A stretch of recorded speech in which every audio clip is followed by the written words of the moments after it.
Reciban todos un cordial saludo en este primer episodio de Derecho al Oído, un podcast jurídico. En esta oportunidad quiero empezar con una frase de León Tolstoy que dice: hay muchos tipos de conocimiento, pero hay uno que es mucho más importante que todos los demás, el conocimiento de cómo aprender a vivir, y ese conocimiento muchas veces se menosprecia. Con esta frase quiero dar inicio al primer episodio de Derecho al Oído, un podcast jurídico.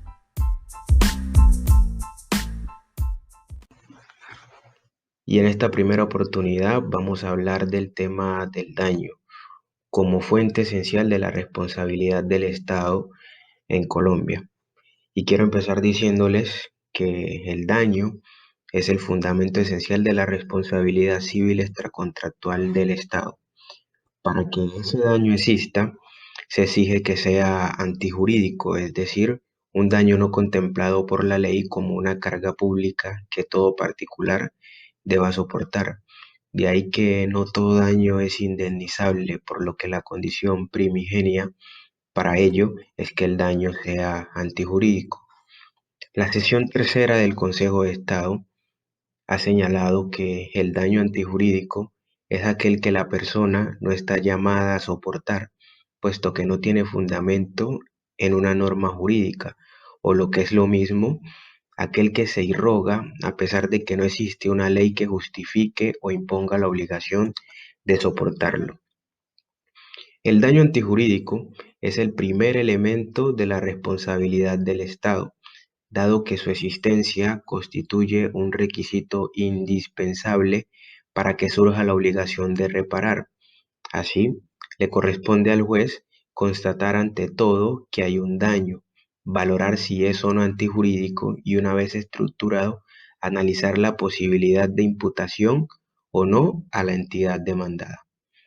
Por otra parte, en la dogmática jurídica de la responsabilidad civil extracontractual y del Estado, se ha establecido que ese daño antijurídico tiene dos componentes.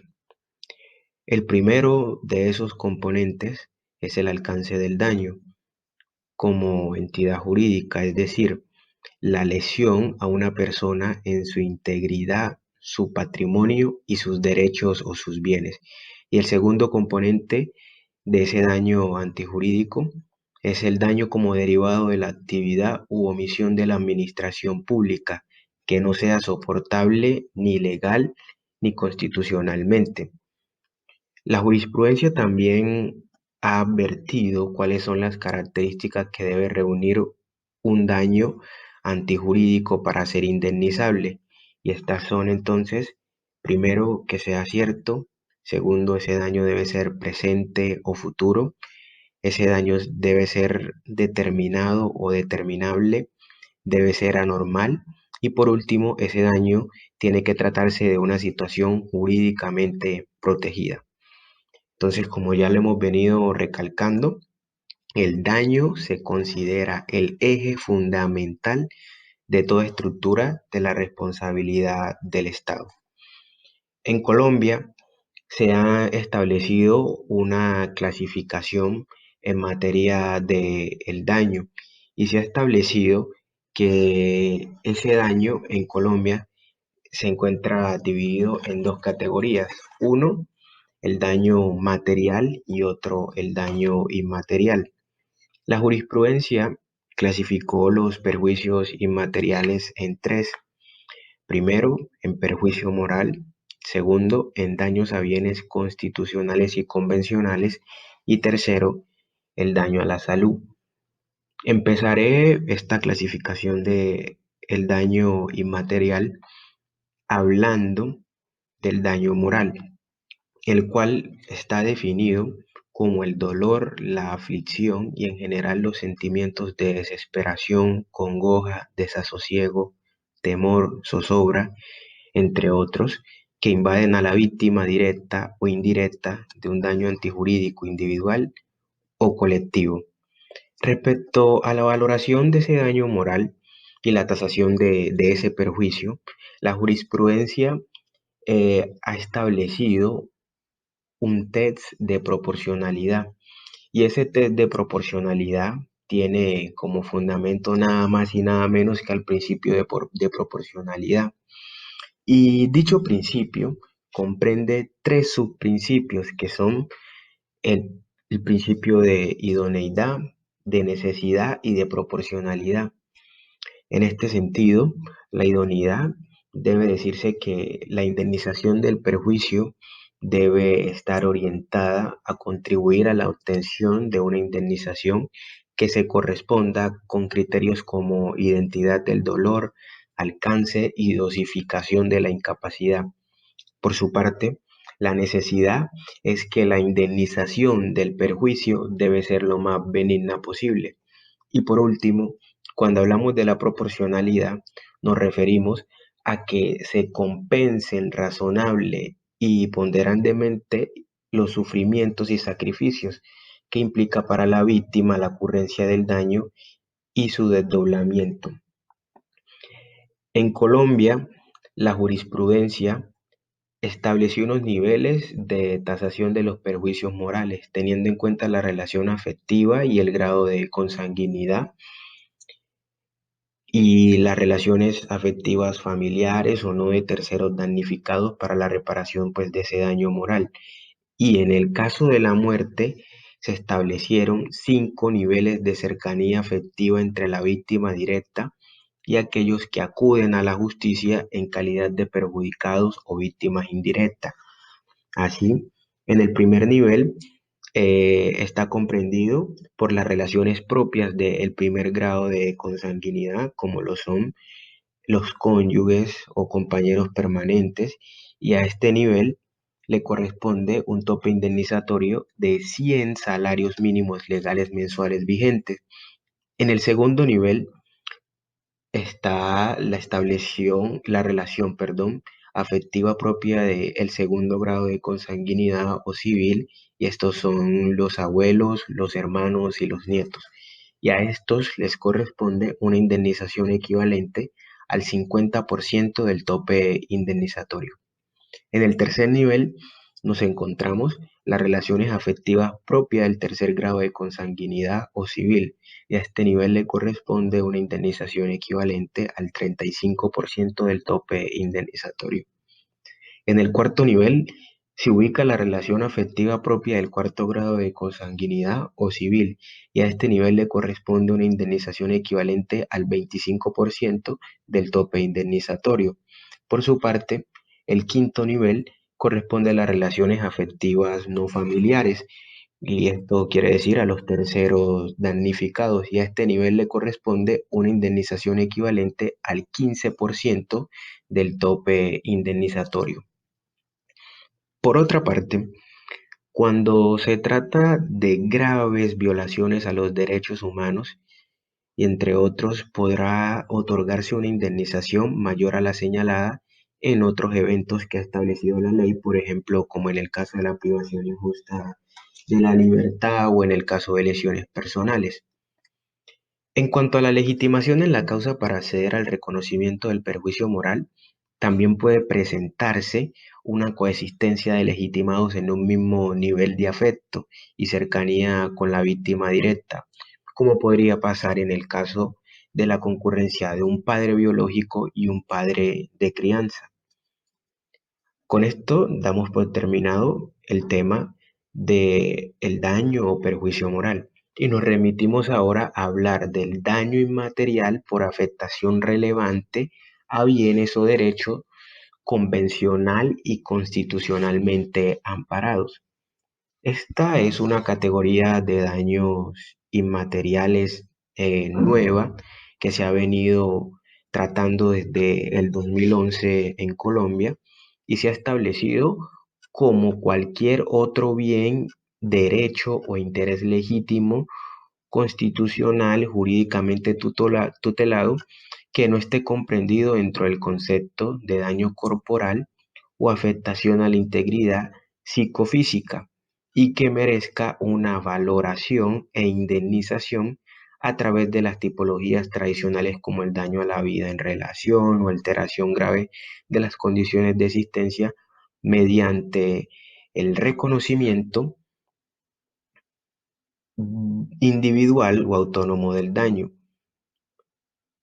Además, la jurisprudencia reiteró entonces que ese daño a bienes o derechos convencional y constitucionalmente amparados tiene las siguientes características. Perdón. Primero, eh, es un daño inmaterial que proviene de la vulneración o afectación a derechos contenidos en fuentes normativas diversas.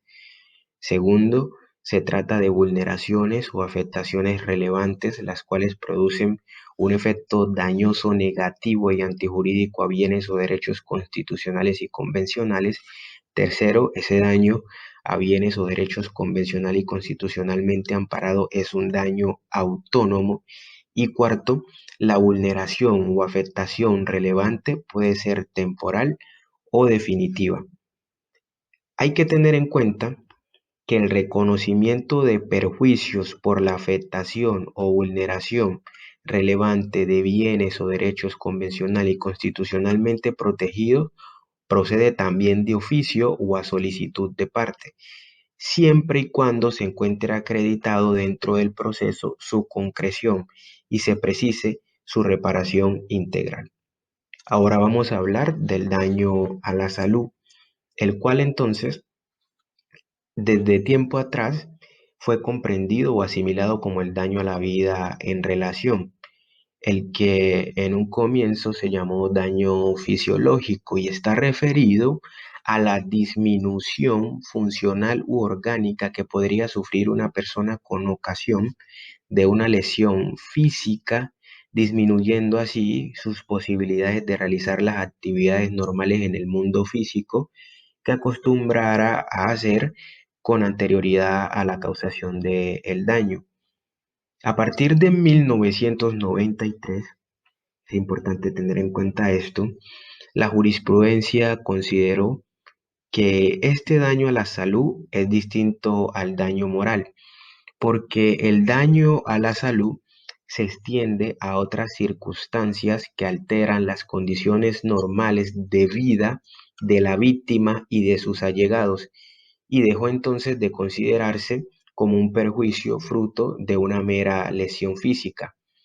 El daño a la salud siempre está referido a la afectación de la integridad psicofísica del sujeto y está encaminado a cubrir no solo la modificación de la unidad corporal, sino también las consecuencias que las mismas generan, razón por la que sería pues comprensivo de otros daños como el estético, el sexual, el psicológico, entre otros.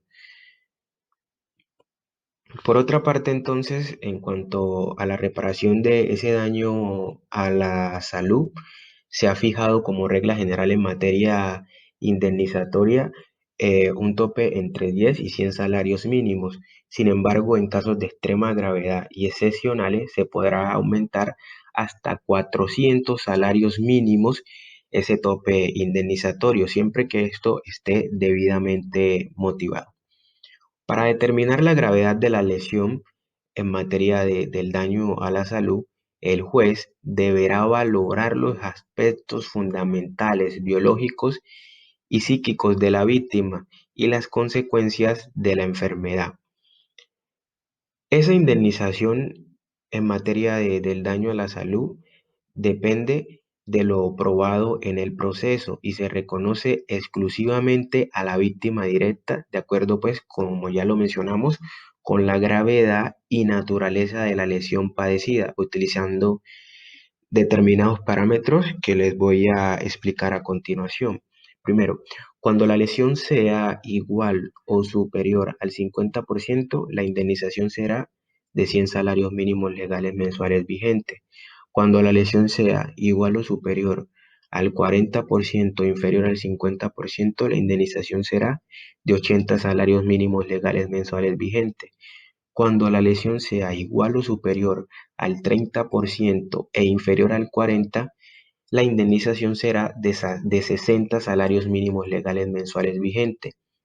Cuando la lesión sea igual o superior al 20% e inferior al 30%, la indemnización será de 40 salarios mínimos legales mensuales vigentes.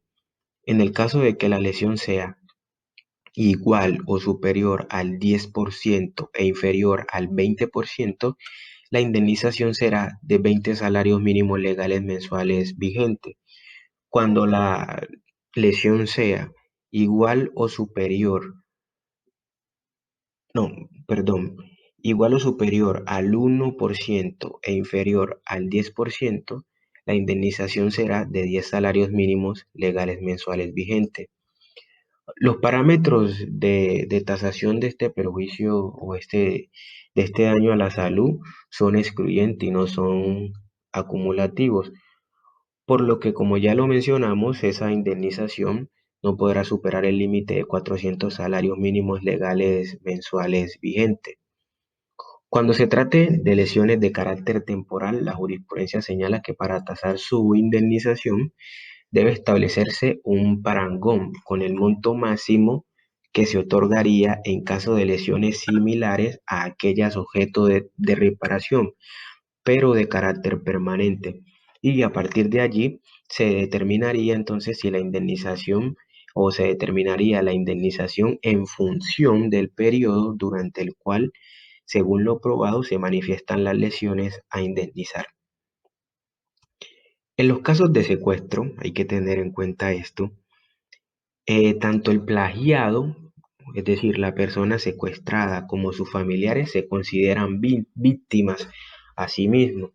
Y si, por ejemplo, se demuestra una afectación psíquica de un familiar por la muerte de su ser querido que supera la aflicción moral, es decir, pues que es muy grave, esto es susceptible de ser indemnizado por daño a la salud. Con esto terminamos entonces la clasificación de los perjuicios inmateriales y vamos ahora a hablar de los daños materiales, los cuales son aquellos que atentan contra los intereses de naturaleza económica, es decir, medibles o cuantificables en dinero. Y en el derecho colombiano, en aplicación pues de los artículos 1613 y 1614 del Código Civil, ese daño o ese daño material se ha clasificado en daño emergente y lucro cesante. Entonces, hablaré de estas dos clasificaciones que son el daño emergente y el lucro cesante y empezaré por la primera, el daño emergente. El daño emergente es el perjuicio o pérdida que proviene de no haberse cumplido la obligación o de haberse cumplido imperfectamente o de haberse retardado en su cumplimiento. En materia de responsabilidad civil extracontractual del Estado, la valoración del daño emergente se identifica a partir de los gastos en que haya incurrido la víctima con ocasión del daño y aquellos en que deba incurrir hacia el futuro para mitigar las secuelas producto del daño. Hay que tener en cuenta esto, y es que solamente pueden indemnizarse a título de daño emergente los valores que efectivamente empobrecieron a la víctima o que debieron sufragarse como consecuencia de la ocurrencia del hecho dañoso y del daño mismo. Esta modalidad de daño material, es decir, el daño emergente, se presenta de muchas maneras, por ejemplo, en muerte, en lesiones corporales y a la salud de las personas que lo llevan a incurrir en gastos económicos para sufragar procedimientos y tratamientos médicos o gastos funerarios, pérdida de su patrimonio económico representado en todo tipo de bienes muebles e inmuebles, o el pago de gastos en que la víctima, de no haber sido por el daño, jamás habría incurrido. Por último, y para finalizar este capítulo de hoy, voy a hablar del lucro cesante, el cual es una modalidad de daño patrimonial que puede definirse como una cesación de pagos o una ganancia productiva frustrada, ya sea de un bien comercialmente activo o de una persona que haga parte del mercado laboral de forma independiente, liberal o como empresa unipersonal. Tratándose de bienes que generan algún fruto o renta y sufren daño o avería, el lucro cesante será la utilidad esperada y no obtenida. Por ejemplo, en el caso de lesiones corporales graves o leves que interrumpen de forma temporal o permanente la actividad laboral o comercial de una persona, la renta, honorario o salario, será el lucro cesante a establecer no solo para la víctima directa, sino también para aquellos a quien tiene a cargo en razón de sus obligaciones alimentarias. Y lo mismo entonces se predicará en caso de muerte de la víctima directa a favor de aquellos a quienes se les otorgaba su sostenimiento. Ese lucro cesante entonces está clasificado en lucro cesante consolidado, que es lo mismo que lucro cesante presente, y el lucro cesante futuro. Bueno, con esto termino entonces toda esta clasificación de el daño en Colombia y en los perjuicios materiales e inmateriales.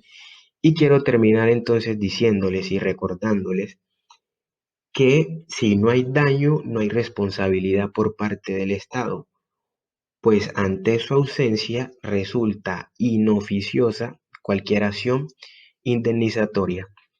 Recuerden que les habló Néstor Humberto Delgado Moreno. Este fue el primer episodio de Derecho al Oído, un podcast jurídico, y espero seguirlos acompañando y transmitiendo mis conocimientos durante muchas semanas y durante mucho tiempo. Pueden seguirnos en nuestras redes sociales como Facebook, aparecemos como Derecho al Oído, en Instagram como @Derecho al Oído. Para cualquier asesoría o consulta jurídica, pueden escribirnos al número 322-519-4659 o seguirnos en la firma de abogados en nuestra cuenta de Instagram @dinamismo legal. Que tengan todos ustedes un feliz día y muchas gracias por haberme escuchado. Hasta la próxima.